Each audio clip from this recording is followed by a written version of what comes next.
Para sa iba, panibagong araw. Panibagong pag-asa. Para sa amin, ang panibagong araw. Panibagong paghihikaos at pagdurusa. Maaga pong naulila kaming apat na magkakapatid. Bilang panganay, napilitan po ako magtrabaho. 9 na taong gulang pa lang po ako nung magsimula pong magtrabaho yung mga maliliit kong kamay. Paggising ko sa umaga, maghahanda po ng umaga ng mga kapatid ko. Tapos, pagkatapos po nun, maglalabada na po ako. Ganun ho. Ganun lang ho kasimple yung buhay. At ganun din ho kahirap. Ganun ho kahirap mabuhay sa araw-araw. Kinalakihan ko na kung mamaybay sa tabing kalsada eh. Wala po kasi akong ginagis ng magulang. O baka dahil sobrang bata ko pa lang nung naging musmus ako, hindi ko na ho sila maalala. Siyempre, namamalimos po kami sa mga nadaan. Kaso, minsan, siyempre, hindi naman po nila kami binibigyan. Napagkakamalan po nga kaming magnanakaw eh. Masakit na kapag dadaan ako sila, iiwasan nila kami. Para bang ang dumi po namin, no? Parang hindi kami kabilang sa lipunan na kinabibilangan nila. Ganun no. Ganun po kahirap maging mahirap. Ganun po kahirap mabuhay sa araw-araw. Kamali ko ako ng desisyon. Hindi ko na dapat sinawa yung mga magulang ko. Hindi dapat ako nagpabulag sa pag-ibig. Ngayon, hindi lang ako yung nagdurusa para sa mga desisyon na ginawa ko. Hindi naman maling magkaanak. Oo, pero hindi kasi dapat muna, lalo na kung hindi ka pa handa. Ngayon, kapag tinitingnan ko si Aya,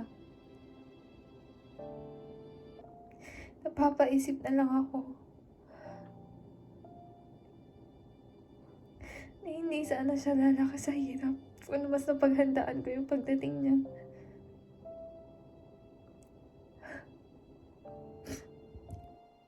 Hindi naman ako pwede umasa kala mama at papa.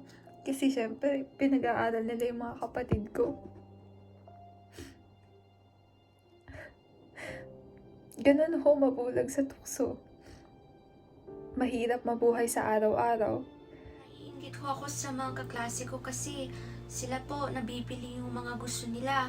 Tapos may mga magagandang gamit sa school, nakakakain ng mga masasarap na pagkain. Hindi ko din naman po masisisi ang mga magulang ko kasi nagtatrabaho naman po sila. Hindi lang po talaga nila papagkasya yung sweldo ni nanay sa pagkakarinderya. Tapos yung sweldo din ni tatay sa pamamasada. Kahit po may mga trabaho sila, hindi pa din po sapat eh. Ganun ho ang paghihikaos at hirap ng mabuhay sa araw-araw. Hindi lang isa ang mukha ng kahirapan. Hindi porket hindi mo nararanasan. At isasara mo na lamang ang iyong mga mata at tenga. Sa pagdurusa ng iba mong kababayan. Ito ang iba't ibang mukha ng kahirapan. From the year 2020 to 2021, the Philippines had a poverty rate starting from 16.6%, and as the pandemic worsened, the poverty rate increased to about 20%. A lot of Filipino families that rely on agricultural and day-to-day income are currently struggling to provide for their family and afford basic necessities. The poverty rate of the Philippines is expected to elevate as the year progresses due to the effects of the COVID-19 pandemic. In an interview with the ADB Country Director Kyla, poverty is expected to decline as the economy slowly reopens. With keeping the poverty incidence target, it can serve as a guide in making policies, developing programs, and ensuring adequate distribution of funds for the social sector. According to the Asian Development Bank, the country's economy could at least grow to 4.5% in 2021 and 5.5% in the year 2022. In a report from the Borgen Project, in the years 2015 to 2020, the Philippines' poverty rate declined from 21.6% to 16.6%, in which President Rodrigo Duterte aimed to reduce it to 14%. Throughout the years, the government has implemented projects and reforms that could aid in the reduction of poverty. Among these are greater access to education. With Filipino people experiencing a lack of access to education, the Philippines signed the Universal Access to Quality Tertiary Education Act in 2017 that aims to encourage people to enroll in higher education, with the government subsidizing the tuition costs and other miscellaneous for state universities and colleges. The said act specifically aims to lessen the number of dropout students and give them more opportunity to avail higher education, making it more accessible for everyone. Greater access to healthcare.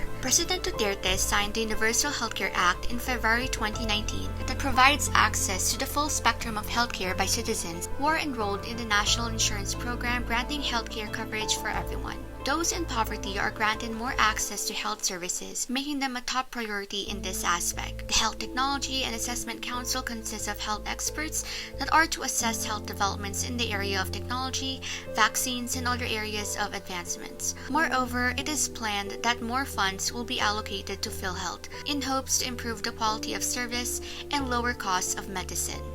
Family Aid.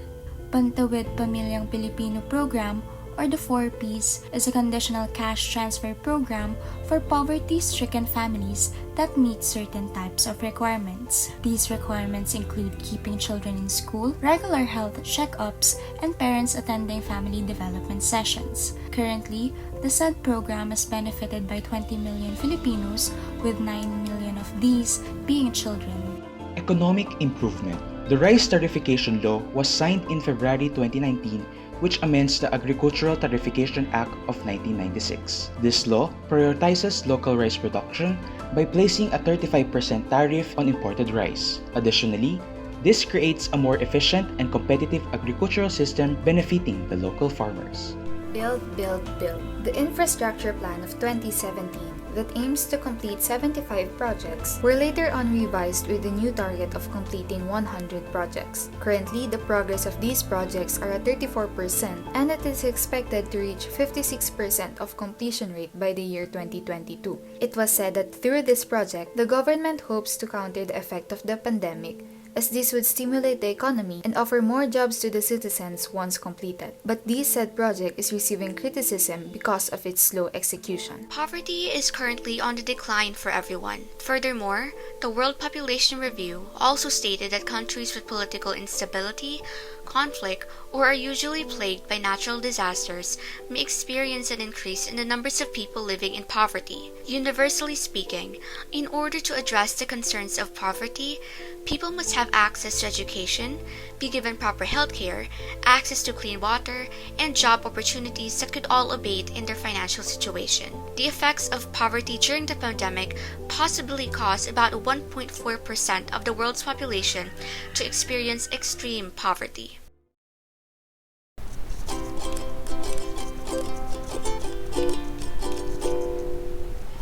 Hey people, it's time to open all of your minds with the reality, especially poverty,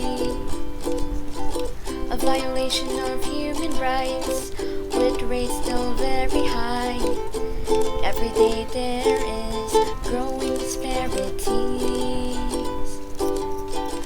There are billions of children and families out there who live in poverty with no food to eat.